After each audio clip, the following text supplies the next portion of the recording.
إن الحمد لله نحمده ونستعينه ونستغفره ونعوذ بالله من شرور أنفسنا ومن سيئات أعمالنا. من يهده الله فلا مضل له ومن يضلل فلا هادي له.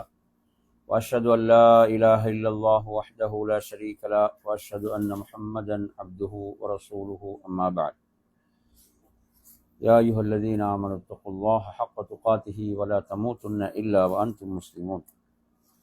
يا أيها الناس اتقوا ربكم الذي خلقكم من نفس واحدة وخلق منها زوجها وبث منهما رجالا كثيرا ونساء واتقوا الله الذي تساءلون به والأرحام إن الله كان عليكم رقيبا.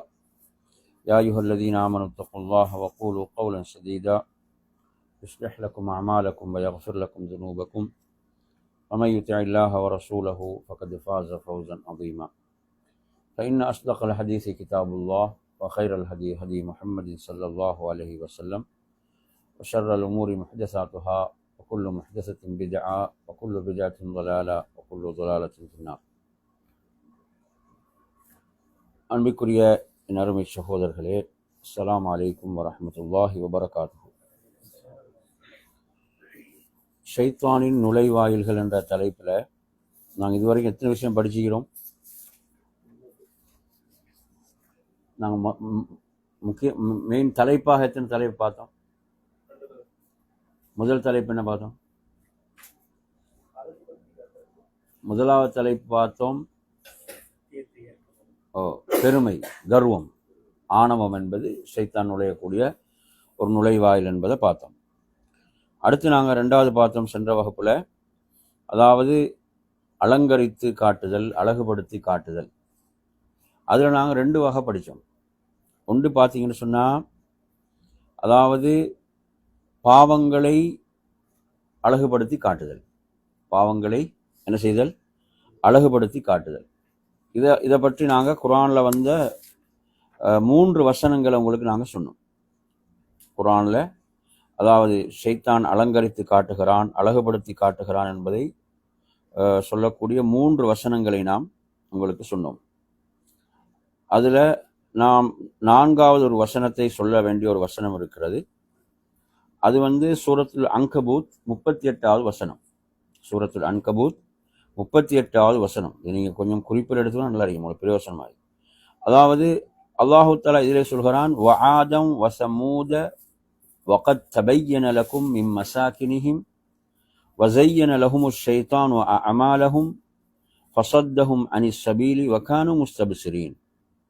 அல்லாஹு தஆலா இதில் ஆத் கூட்டத்தினர், சமூத் கூட்டத்தினரை பற்றி சொல்கிறான்.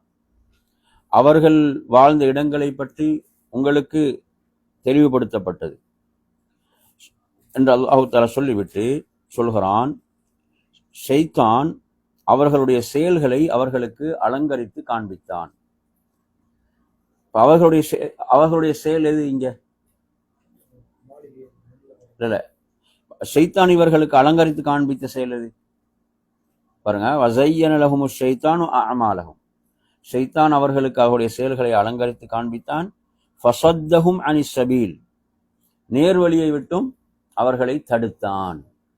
நேர்வழியை விட்டும் அவர்களை தடுத்தான். வகானு முஸ்தப்சிரீன், ஆனால் அவங்க எப்படி தான் இருந்தாங்க? அவர்கள் விளக்கமுள்ளவர்களாகத்தான் இருந்தார்கள். அவங்கள்ட்ட என்ன இருந்துச்சு? விளக்கம் இருந்தது, ஒரு விளக்கமுள்ளவர்கள். அப்படி இருந்தும் இந்த இடத்துல அவர்களுக்கு அலங்கரித்து காண்பித்த விடயம் என்ன? நேர்வழியை விட்டு அவர்களை ஷைத்தான் என்ன செய்தான்? தடுத்தான். அதாவது நபிமார்கள், அவர்களுக்கு அனுப்பப்பட்ட நபிமார்கள் எடுத்தீங்கன்னு சொன்னா, சமுதாயத்துக்கு சாலிஹ் அலைஹிஸ்ஸலாம் அனுப்பப்படுறாங்க. ஆத் சமுதாயத்துக்கு ஹூத் அலைஹிஸ்ஸலாம் அவர்கள் அனுப்பப்படுகிறார்கள். எனவே இப்ப இவர்கள் அந்த நபிமார்கள் கொண்டு வந்த சத்தியத்தை அவர்கள் ஏற்க மறுத்தார்கள். எனவே அவர்கள் இருந்த வழிகேடு அவர்களுக்கு எப்படி ஷைத்தான் காண்பித்தான்? அதே அவர்களுக்கு அழகாக காண்பித்தான். நீங்க இருப்பதுதான் சரி, நீங்கள் தான் என்ன செய்றீங்க, சத்தியத்தில் இருக்கின்றீர்கள் என்று ஷைத்தான் அவர்களுடைய வழிகேட்டை அவர்களுக்கு அலங்கரித்து காண்பித்தான் என்று இந்த வசனம் குறிப்பிடுகிறது. அப்ப இது நாங்கள் இந்த தலைப்புல பார்க்கக்கூடிய 4 இடங்கள், சரியா? ஷைத்தான் அலங்கரித்து காண்பித்தான் என்று நாங்கள் பார்க்கக்கூடிய 4 இடங்கள். எனவே நறுமையான சகோதரர்களே, இது ஒரு மிக ஆபத்தான ஒரு விடயம்.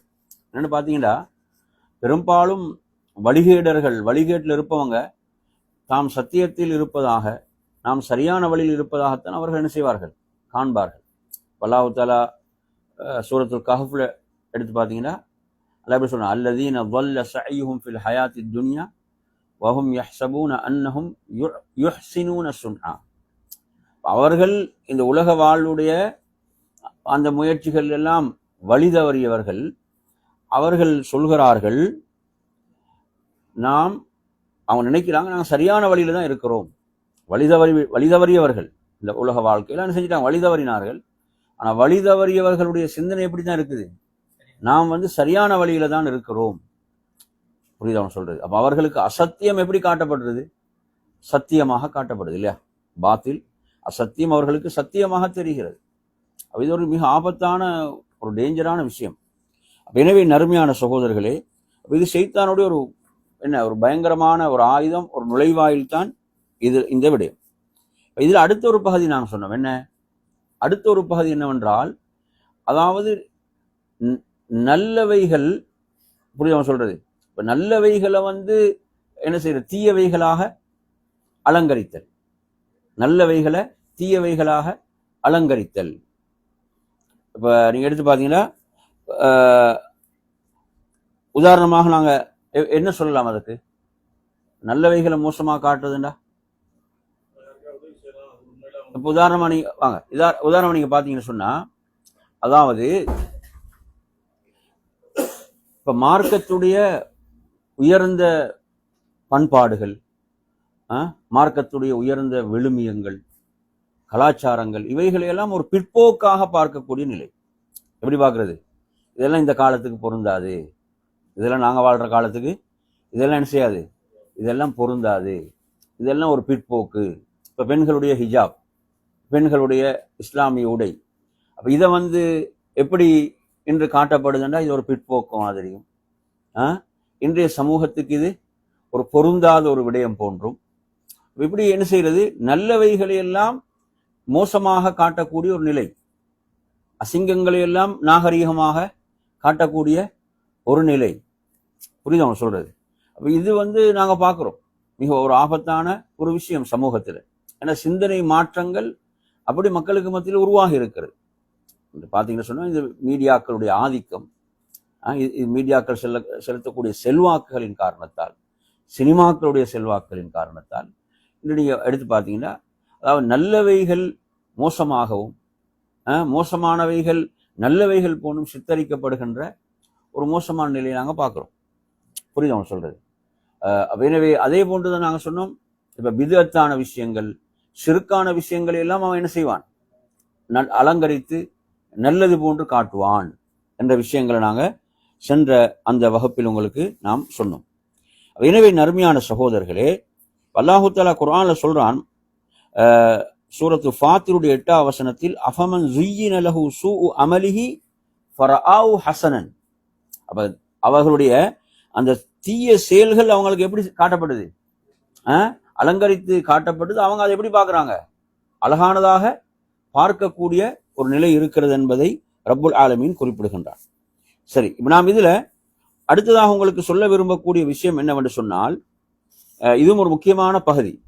இது ஒரு முக்கியமான பகுதி. என்ன பகுதின்னு பாத்தீங்கன்னா, அதாவது அலங்கரித்து காண்பித்தல், அழகுபடுத்தி காண்பித்தல் என்பதில அடுத்த ஒரு முக்கியமான ஷைத்தானுடைய ஒரு சூழ்ச்சியும் நுழைவாயிலும் தான். அவன் என்ன செய்வான் என்று சொன்னால், மோசமானவைகளுடைய பெயர்களை எல்லாம் மாற்றுவான். புரியுது அவன் சொல்றது, பெயர்களை மாற்றுவது இதுவும் ஒரு பயங்கரமான அவனது ஒரு சூழ்ச்சியும் நுழைவாயில்.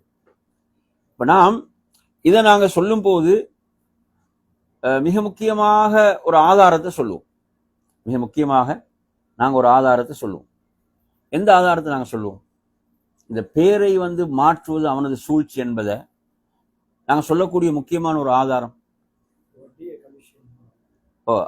நீங்க சொல்றது சரி, அதையும் பார்ப்போம்.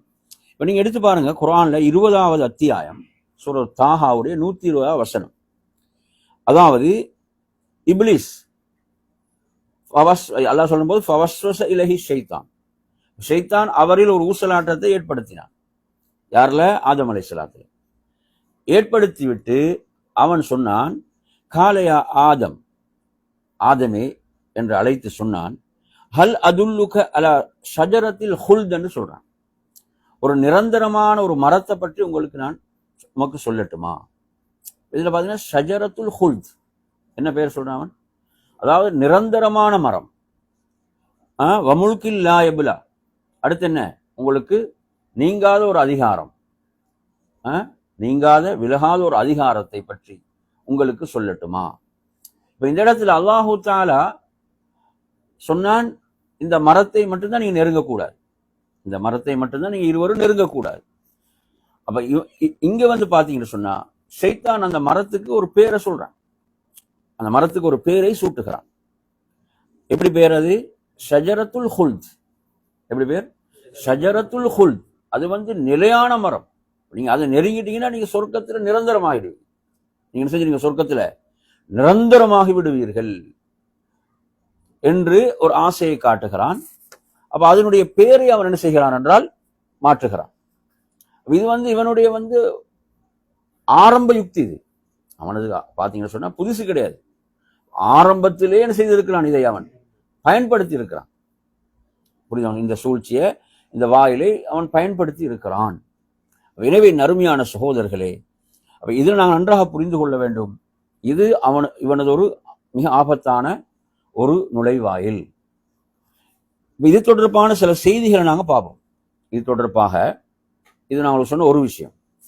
அடுத்து பாருங்க, நசாயில வரக்கூடிய ஒரு செய்தியில் நபி ஸல்லல்லாஹு அலைஹி வஸல்லம் அவர்கள் சொல்கிறார்கள், யஷ்ரபன்ன நாசும் மின் உம்மதி அல் ஹம்ர், எனது சமுதாயத்தில் என்ன செய்வார்கள், சிலர் வந்து மதுபானத்தை அருந்துவார்கள். எனது சமுதாயத்தில் என்ன செய்வாங்க, சிலர் மதுபானத்தை அருந்துவார்கள். யுசம்மூனஹா பிகைரி இஸ்மிஹா, அதற்கு அது அல்லாத ஒரு பேரை சூட்டுவார்கள். அதுக்கு மதுபானம் என்று என்ன செய்யறதில்லை, அவங்க சொல்றதில்லை. அப்ப இது யாருடைய சூழ்ச்சி? இது ஷைத்தானுடைய நுழைவாயில் தான். புரியுது அவன் சொல்றது? அப்ப அவன் என்ன செய்வான்டா, இப்ப நேரடியாக நீ மதுபானத்தை அருந்துனா என்ன செய்யறது இல்லை, மதுபானம் கூடாது என்று மக்களுக்கு தெரியும். அப்ப எனவே அவன் என்ன செய்வான்னு சொன்னா இதனுடைய பெயரை மாற்றுவான். புரியுது அவன் சொல்றது? இன்றைக்கு பாத்தீங்கன்னு சொன்னா எத்தனை பெயர்கள் பார்க்கிறோமா இல்லையா? அது எத்தனை பேர்களை கொண்டு அழைக்கப்படுகிறது. சிலவங்களை பார்த்தீங்கன்னு சொன்னா அது வந்து ஒரு ரூஹுக்கான ஒரு என்ன ஒரு சக்தி மாதிரியும் இப்படியான பெயர்கள் எல்லாம் பயன்படுத்துவான். தமிழ்ல வேற வேற பெயர்கள்லாம் என்ன செய்யலாம், பயன்படுத்துவார்கள். எனவே நறுமையான சகோதரர்களே, இது வந்து இவனுடைய மிக முக்கியமான ஒரு சூழ்ச்சியாக இருந்து கொண்டிருக்கிறது. நன்றாக இதை கவனிங்க. இது அதே போன்று நீங்க எடுத்தீங்கன்னு சொன்னா, இப்ப அல்லாஹு தஆலா அல் குர்ஆன்ல குறிப்பிடுகின்ற போது எப்படி சொல்கிறான் என்றால், 6வது அத்தியாயம் 121 வசனத்துல சொல்கின்ற போது, அதாவது வலா தஅகுலு மிம்மா லம் யுذ்கர் இஸ்முல்லாஹி அலைஹி வ இன்னஹு லஃபிஸ்குன் வ இன்ன ஷயாத்தீன லயூஹூன இலா அவுலியாஇஹிம் லியுஜாதிலூக்கும் வ இன் அதஅதுமூஹும் இன்னக்கும் லமுஷ்ரிகூன். அதாவது அல்லாஹ்வுடைய பெயர் கூறப்படாதவைகளை நீங்க சாப்பிடாதீங்க.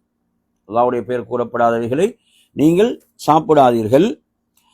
ஏனென்றால் அது பாவம். அது என்ன? அது பாவமான விடயம். ஷைத்தான்கள் அவர்களுடைய நேசர்களுக்கு என்ன அறிவிக்கிறாங்க, ஷைத்தான்கள் அவர்களுடைய நேசர்களுக்கு என்ன அறிவிக்கிறார்கள் என்று சொன்னால், நீங்கள் என்ன செய்யுங்க, அவர்களோடு உங்களோட தர்க்கிப்பதற்கு, உங்களோடு தர்க்கிக்குமாறு அவர்கள் என்ன செய்யறாங்க, தங்களுக்குள்ள செய்தியை பாஸ் பண்றாங்க, பரிமாறிக்கொள்கிறார்கள். நீங்கள் அவர்களுக்கு வழிபட்டால் நீங்கள் முஷ்ரிக்குகள் ஆகி விடுவீர்கள். பாத்தீங்களா? நீங்க யாரா மாறிடுவீங்க, முஷ்ரிக்குகளாக மாறி விடுவீர்கள். அப்ப இங்க வந்து முஷ்ரிக்குடைய செயல் எதுவாக இருக்கிறது? இங்க அல்லாஹ்வுடைய பேர்ல அறுப்பது என்பது என்னதான்? ஷிர்க். அல்லாஹ்வுடைய பேர்ல அறுப்பது என்பது என்ன? ஒரு ஷிர்கான விஷயம்.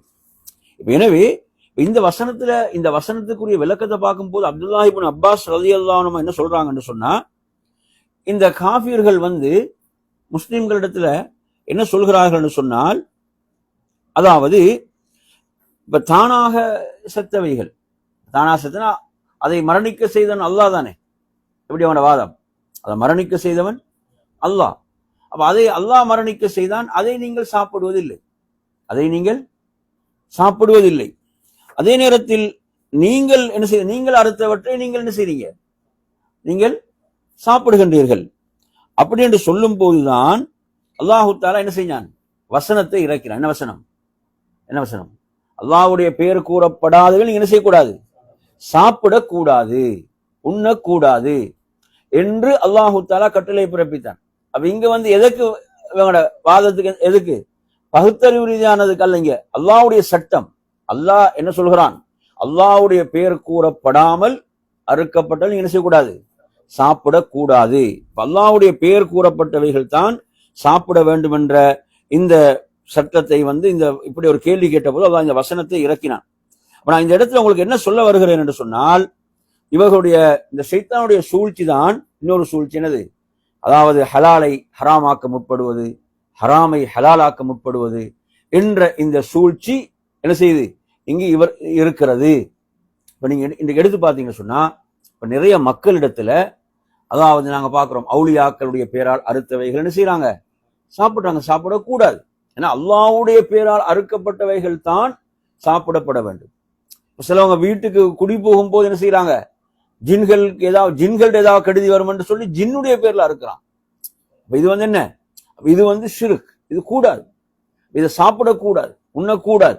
எனவே அருமையான சகோதரர்களே, இந்த இடத்துல நான் உங்களுக்கு என்ன சொல்ல வருகிறேன் என்று சொன்னால், அதாவது இவனுடைய சூழ்ச்சியில ஒன்றுதான் இப்படி பெயர்களை மாற்றி ஹலாலை ஹராமாக்குவது, ஹராமை ஹலாலாக்கக்கூடிய இந்த சூழ்ச்சி என்பது. நபி ஸல்லல்லாஹு அலைஹி வஸல்லம் ஒரு நாள் ஒரு உரை நிகழ்த்துறான், ஒரு ஹுத்பா, ஒரு உரை நிகழ்த்துறான். அந்த உரையில பாருங்க, ஒரு நீண்ட ஹதீஸ், நான் முக்கியமான பகுதியை மட்டும் சொல்கிறேன். அலா இன்ன ரப்பி அமரணி உஅல்லிமுக்கும் மா ஜஹில்தும். அதாவது எனது இறைவன் எனக்கு கட்டளையிட்டான், நீங்கள் அறியாதவற்றை உங்களுக்கு கற்றுத்தருமாறு, நீங்கள் அறியாதவற்றை உங்களுக்கு சொல்லித் தருமாறு, கற்றுத்தருமாறு அல்லாஹ் எனக்கு கட்டளையிட்டான் என்று சொல்லிவிட்டு அவங்க அல்லாஹ்வுடைய தூதர் ஸல்லல்லாஹு அலைஹி வஸல்லம் சொல்கிறார்கள், அதாவது எனது மக்களுக்கு நான் எதை அருளினேனோ அவைகள் ஹலாலாக இருந்து கொண்டிருக்கிறது. எனது அடியார்களை நான் எப்படி படைத்தேன் என்றால் ஹுனஃபாக்களாக, என்ன அல்லாஹை மட்டும் வணங்கக்கூடிய ஏகத்துவத்தில் பயணிக்கக்கூடியவர்களாகத்தான் நான் அனைவரையும் படைத்தேன்.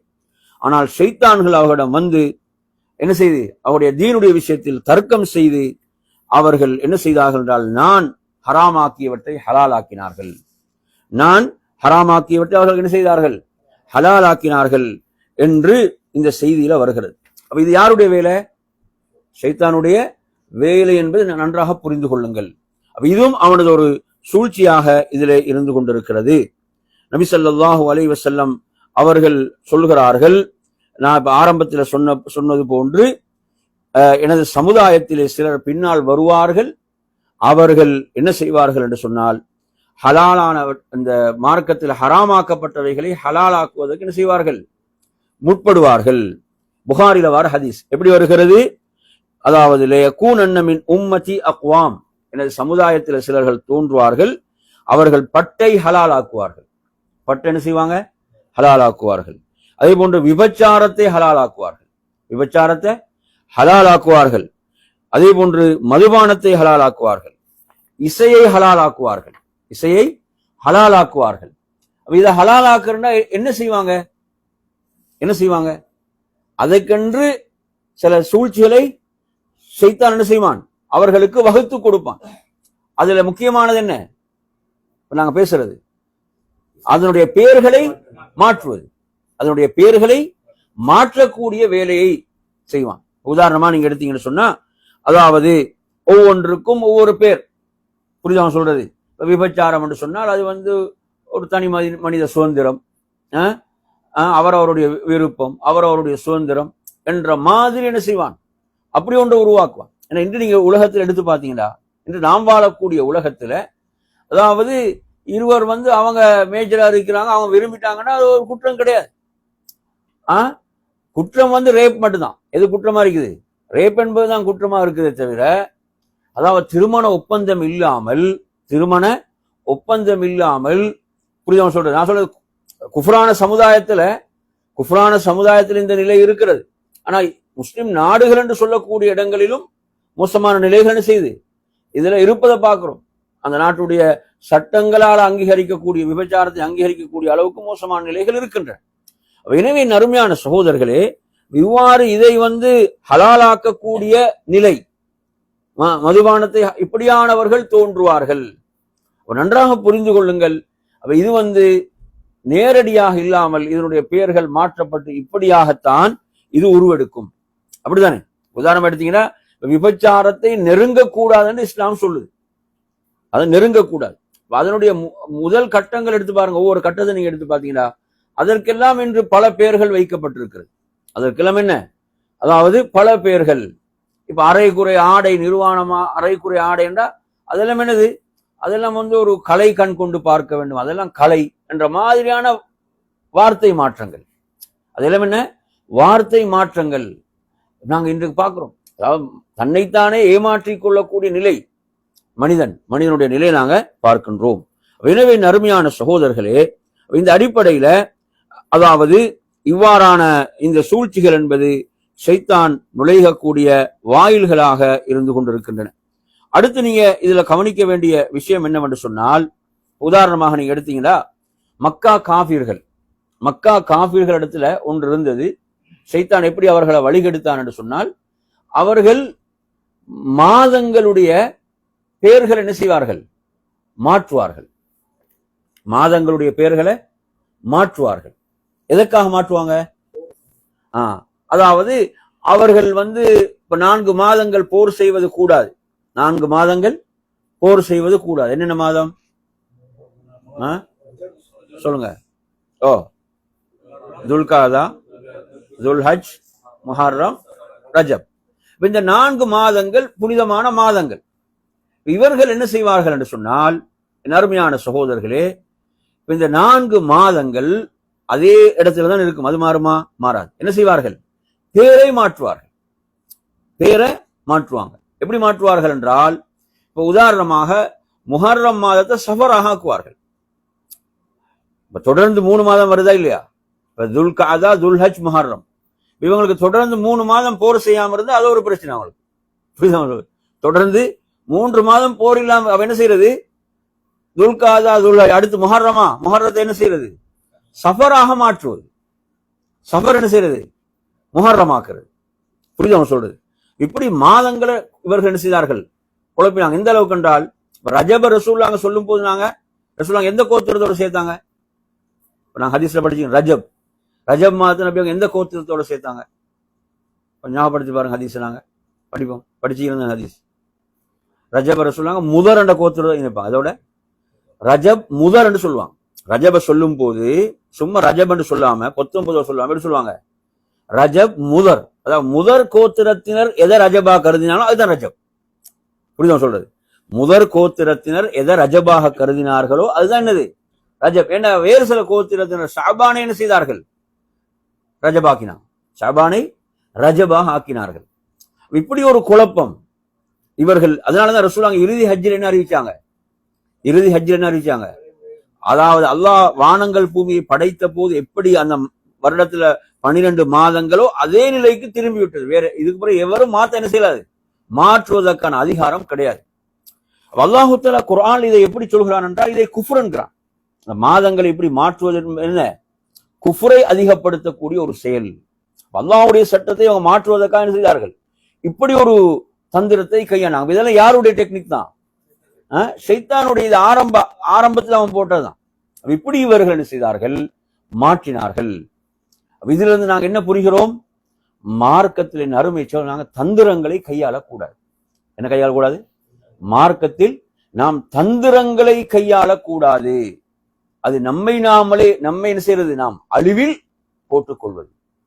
சிலரை பார்த்தீங்கன்னு சொன்னா, அவர்கள் என்னதான் நியாயங்களை கற்பித்தாலும், அருமை சகோதரர்களை, என்னதான் பெயர்கள் மாற்றப்பட்டாலும், ஐநா சபையை முடிவெடுத்தாலும், அல்லாஹ் ஹலாலாக்கி ஒன்றை ஹராமாக்க முடியாது.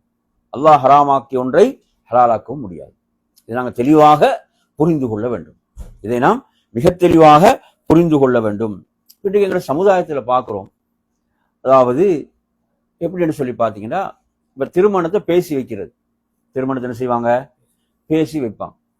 திருமணத்தை பேசி வச்சுட்டா, அதாவது அவங்க 2 பேர் என்ன செய்வாங்க? அவர் வெளிநாட்டில் இருப்பாரு, அவ ஊர்ல இருப்பா. அவங்க தொலைபேசியில் என்ன செய்வாங்க? பேசுவாங்க, தொடர்பு கொள்வாங்க. அப்ப இதுக்கு என்ன செய்யறதுன்னு சொன்னால், அதாவது நிக்கா செய்யாம அக்தன் ஒன்று இருக்கிறது என்று ஒன்றை புதுசா கொண்டு வரான். அதாவது நிக்கா என்று ஒன்று நடந்தால்தான் அவங்க கணவனும் மனைவி. புரியுது சொல்றது? மார்க்கத்தில் அவங்க 2 பேரும் கணவன் மனைவியாக என்ன செய்யணும்? நிக்கா நடக்க வேண்டும். நிக்கா என்ற அந்த ஒப்பந்தம் அதனுடைய நிபந்தனைகளோடு அது நடக்க வேண்டும். இவங்க என்ன செய்யறாங்கடா, ஹலாலாக்குறோம் என்ற பேர்ல நிக்காவை செய்யாம சும்மா ஏதோ அக்தன் ஒன்றை கொண்டு வருகிறார்கள். இதெல்லாம் என்னதான் மார்க்கத்துல மிக ஆபத்தான ஒரு விஷயமா இல்லையா?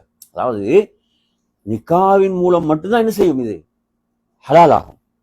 புரியுது சொல்றது? இது 2 கணவன் மனைவி என்றது எதன் மூலம் தான்? நிக்காவின் மூலம் தான், வேற எதுவுமே இல்லை. அப்ப என்ன இவங்க நிக்கா இல்லாம இல்ல நாங்க அதை ஒப்பந்தம் ஒன்று செஞ்சிட்டோம்னு சொல்லி என்ன செய்யறாங்க, இப்படி அதை ஹராமான ஒன்றை ஹலாலாக்க பார்க்கிறான். யார் பார்த்தீங்கன்னா, அதாவது உலமாக்கள் மௌலைமார்கள் என்று சொல்லக்கூடியவர்கள். அல்லாஹ் பாதுகாக்க வேண்டும். இதெல்லாம் யாருடைய சூழ்ச்சி? ஷைத்தானுடைய சூழ்ச்சி. அவங்க நிக்கா, அவர்களுக்கு அந்த திருமண ஒப்பந்தம் நடைபெறவில்லை என்றால் அவங்க என்ன செய்ய முடியாது. அவங்க ஒரு அந்நியான் அந்நிய பெண். அவங்க யாருதான்? ஒரு அந்நியான் அந்நிய பெண். நன்றாக புரிந்து கொள்ளுங்கள். திருமண ஒப்பந்தம் நடந்தால்தான் அவங்க யாரு? கணவன் மனைவி. எனவே நறுமை சகோதரர்களே, இப்படி என்ன செய்யறாங்கடா, என்ன செய்யறது, சில தந்திரங்களை கையாளுறது. இது ஷைத்தானுடைய மிக டேஞ்சரான ஒரு நுழைவாயில்.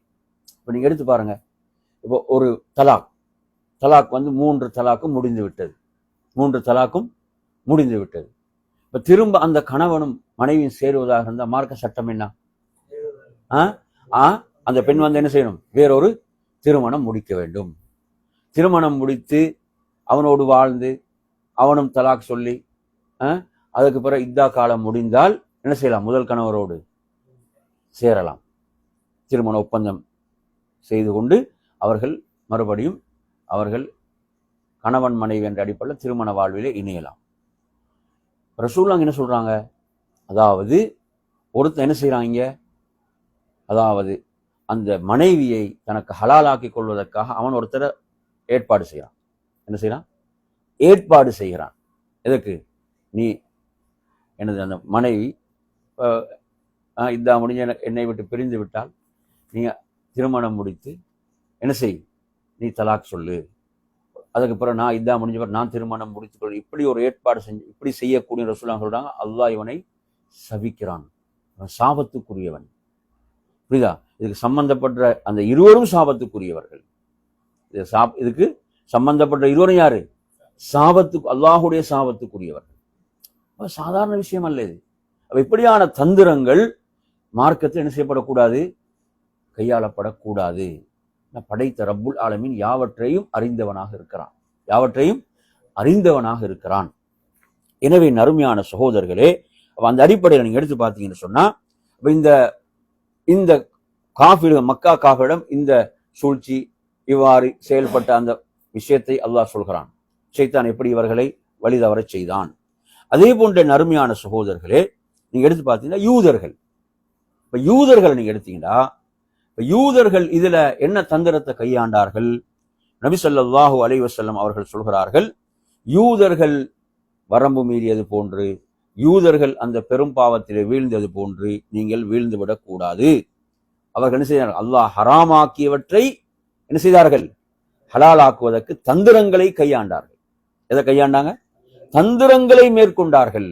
அல்லாஹ் ஹலாலாக்கியவற்றை, அதாவது அல்லாஹ் ஹராமாக்கியவற்றை தங்களுக்கு ஹலாலாக்கி கொள்வதற்காக. இது யாருடைய மோசமான பண்பு?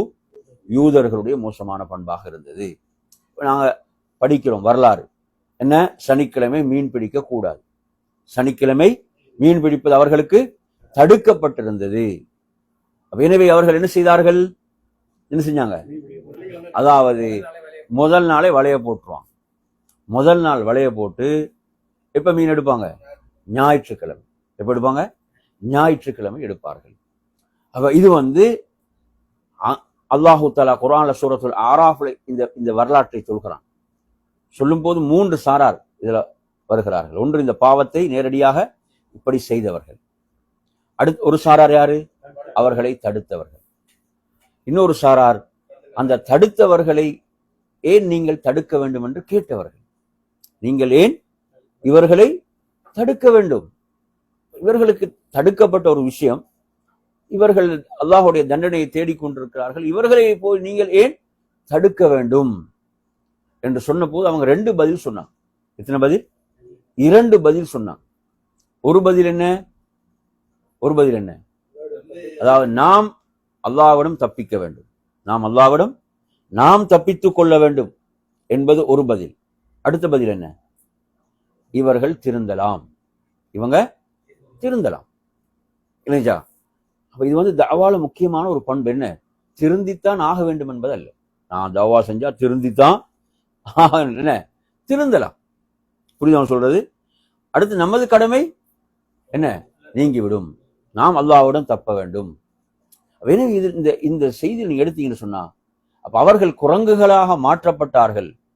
அந்த பாவத்தில் நேரடியாக இந்த சூழ்ச்சியை செய்தார்களே, வளைய வெள்ளிக்கிழமை போட்டு ஞாயிற்றுக்கிழமை எடுத்தாங்களே, இவர்கள் குரங்குகளாக மாற்றப்பட்டார்கள். அல்லாஹ் தஆலா இதில் சொல்லும் போது சொல்கிறான், தடுத்தவர்களை நாம் பாதுகாத்தோம் என்றான். தடுத்தாங்களே அவர்களை நாம் பாதுகாத்தோம். அடுத்த சாராரை பற்றி அல்லாஹ் எதுவுமே சொல்லல.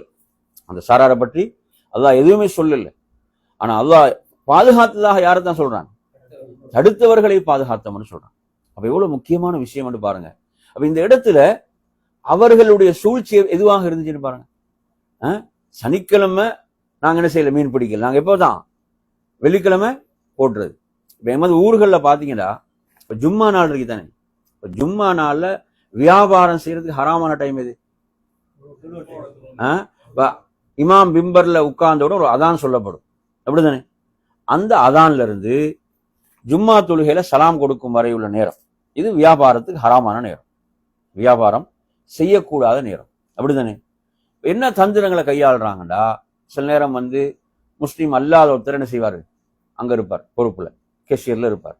அவர் என்ன செய்வாரு, பிசினஸ் வியாபாரத்தை பார்ப்பார். அல்லது சில நேரம் என்ன செய்ய, அவரது மனைவி இருப்பாங்க, அவரது மனைவி, வியாபாரம் நடக்கும். இது ஹலாலா ஹராமா? இது ஹராம். இது என்னது? இது கூடாது, வியாபாரம் கூடாது, இது தடுக்கப்பட்டிருக்கிறது. இங்க இந்த இடத்துல நீங்க என்ன செய்யணும்? மஸ்ஜிதுக்கு தான் இதை மூடிட்டு போக வேண்டிய விஷயம். எனவே நறுமை இப்படியான தந்திரங்கள் என்ன செய்யும் என்றால், மிகப்பெரிய அல்லாஹுடைய கோபத்துக்கும் அல்லாஹுடைய சாபத்துக்கும் உரிய விஷயங்கள். புரியுது அவன் சொல்றது? எனவே நறுமையான சகோதரர்களே, ஷைத்தானுடைய மிக ஆபத்தான ஒரு ரூட்டாக இது இருக்கிறது என்பதை நாம் புரிந்து கொள்ள வேண்டும். நாம் யாரோடு செயல்படுகிறோம்? நமது உள்ளங்களில் உள்ளவற்றையெல்லாம் அறிந்த ரப்போடு, அறிந்த ரப்போடு செயல்படுகிறோம். எனவே நாம் அவனோடு எவ்வளவு உண்மையாக வெளிப்படையாக இருக்க வேண்டும். அன்பிற்குரிய நறுமையான சகோதரர்களே, அந்த அடிப்படையில நீங்க எடுத்து பார்த்தீங்கன்னு சொன்னா, அதாவது நபி ஸல்லல்லாஹு அலைஹி வஸல்லம் அவர்கள் சொன்ன மற்றும் ஒரு விடயம்தான், அல்லாஹு தஆலா யூதர்களை சபிப்பானாக, அழிப்பானாக. அவர்களுக்கு கொழுப்பு ஹராமாக்கப்பட்ட போது என்ன செய்தார்கள்? கொழுப்பு ஹராமாக்கப்பட்ட போது அதை உருக்கி அவர்கள் விற்றார்கள். நாங்க சாப்பிடல, நாங்க என்ன செய்யறோம்? விற்கிறோம் என்று சொல்லி இப்படி தந்திரங்களை கையாண்டவர்கள். அல்லாஹ் ஹராமாக்கினால் அதிலிருந்து முழுமையாக விலகி கொள்ளாமல் இப்படி தந்திரங்களை செய்தவர்கள் யார் என்று பார்த்தீங்கன்னா, யூதர்கள். எனவே நறுமையான சகோதரர்களே, அப்ப இந்த அடிப்படையில, அதாவது இப்படி ஷைத்தானுடைய ஒரு பயங்கரமான ஒரு நுழைவாயில் இந்த வாயில், இது பெயர்கள் மாற்றப்பட்டு தந்திரங்கள் மூலம் இப்படி வழிகெடுப்பான். இப்படி என்ன செய்வான்? வழிகெடுப்பான். இதில் நாங்கள் மிக கவனமாக இருக்க வேண்டிய ஒரு பகுதி. இப்ப நீங்க சொன்ன மாதிரி எடுத்து பார்த்தீங்கன்னு சொன்னா, அதாவது வட்டிக்கு கமிஷன் என்று பெயர், அல்லது வேற என்ன பேர் இருக்குது, சர்வீஸ் சார்ஜ் என்று இருக்குது, கட்டணம், கட்டணத்துக்குரியது, அப்படி இப்படி ஒரு இந்த மாதிரி பல பேர்கள்ல நறுமை சகோதரர்களே, அது எடுக்கப்படுது என்று சொன்னால், உண்மையில அது வட்டி என்று சொன்னால் அது வட்டி தான். உண்மையில அவர் சர்வீஸ் சார்ஜ் எடுக்கிறான்னு வேற விஷயம், அதுதான் உண்மையில எடுக்கப்படுதுன்னு அது வேற விஷயம் அவன் சொல்றது. ஆனால் என் அருமை சகோதரர்களே, இப்படியான பெயர்கள்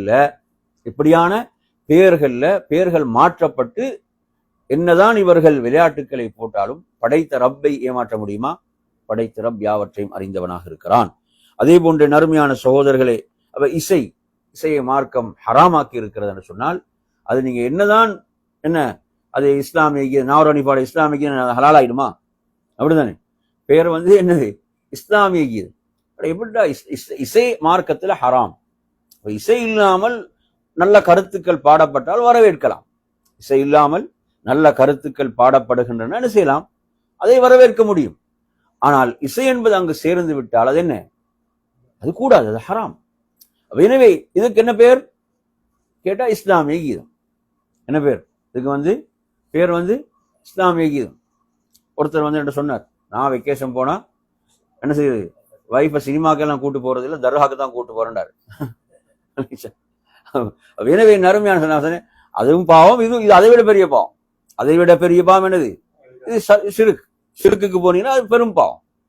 எனவே நறுமையான சோதரர், தர்காக்கு போயிட்டாருன்றதுக்காக சிறுக்காயிடாது, நல்லா புரிஞ்சுக்கோங்க. தர்காக்கு போயிட்டான்றது சிறுக்காகுமா? அல்லாஹ்வுக்கு செலுத்தப்படுகின்ற ஒரு வணக்கத்தை அங்கு அவருக்கு செலுத்தப்படுமாக இருந்தா அது என்ன செய்யும், சிறுக்காகும். அது என்ன செய்யும், அப்ப சிறுக்காக மாறும்.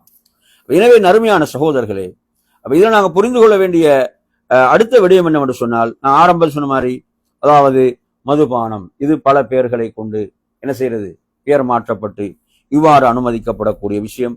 அதே போன்று நீங்க எடுத்தீங்கன்னு சொன்னா, அதாவது ஆடைகள் குறைப்பு என்ன, அது சுதந்திரம் என்ற பெயர்ல அது அவ்வாறான அசிங்கங்கள். அதே போன்று லஞ்சம், ஊழல் போன்ற என்ன அதுக்கு பேர், அது அன்பளிப்பு, இப்படியான பெயர்கள்ல இவைகள் பெயர் மாற்றப்பட்டு இவ்வாறு செய்யப்படக்கூடிய விஷயங்கள். இவ்வாறு நறுமையான சகோதரர்களே, நாங்க பல விஷயங்களை இதுல பார்க்கலாம். எனவே இது ஷைத்தானுடைய ஒரு பயங்கரமான ஒரு சூழ்ச்சி. நன்றாக புரிந்து கொள்ள வேண்டும். இதில் நாம் சிக்கிவிடக் கூடாது. மார்க்கத்துல அல்லாஹ் ஒன்றை ஹலாலாக்கினால் அது என்ன, அது ஹலால். அல்லாஹ் ஒன்றை ஹராமாக்கினால் அது ஹராம். எப்படி சொன்னார்கள் என்றால், இன்னமல் பைஉ மிஸ்லு ரிபாண்டார்கள். இன்னமல் பைஉ மிஸ்லு ரிபாண்டாம். வியாபாரம் என்பது வட்டியை போன்றுதான். வியாபாரம் என்பதுதான் வட்டியை போன்று சொன்னார்கள். அல்லாஹ் என்ன சொன்னான், அஹல்லல்லாஹுல் பைஅ வ ஹர்ரமர் ரிபா. அல்லாஹ் வியாபாரத்தை ஹலாலாக்கினான், வட்டியை ஹராமாக்கினான். இது அல்லாஹுடைய தீர்ப்பு. இது யாருடைய தீர்ப்பு? ரப்புடைய தீர்ப்பு. எனவே ரப்புடைய தீர்ப்பு கட்டுப்பட வேண்டும். அல்லாஹ் வியாபாரத்தை ஹலாலாக்கினான், வட்டியை ஹராமாக்கினான். அடுத்து அல்லாஹ் என்ன சொல்றான், நாளை மறுமையில இவர்கள் எப்படி எழுப்பப்படுவாங்களாம்? நாளை மறுமையில இந்த வட்டியை சாப்பிட்டவர்கள் எப்படி எழுப்பப்படுவார்கள்? ஷைத்தானால் தீண்டப்பட்டவன் போன்று, ஒரு பைத்தியக்காரனாக, ஒரு ஷைத்தானால் தீண்டப்பட்டவனாக அவன் எழுப்பப்படுவான். என்ன காரணம்? அதாவது இவர்கள் சொன்னார்கள், அதாவது வட்டி என்பது வியாபாரத்தை போன்றது என்று சொன்னார்கள், வட்டியை சாப்பிட்டார்கள். எனவே நறுமையான சகோதரர்களே, அல்லாஹ் ஒன்றை தீர்ப்பளித்து விட்டால் அதை மாற்றுவதற்கு யாருக்கும் என்ன கிடையாது, அதிகாரம் இல்லை.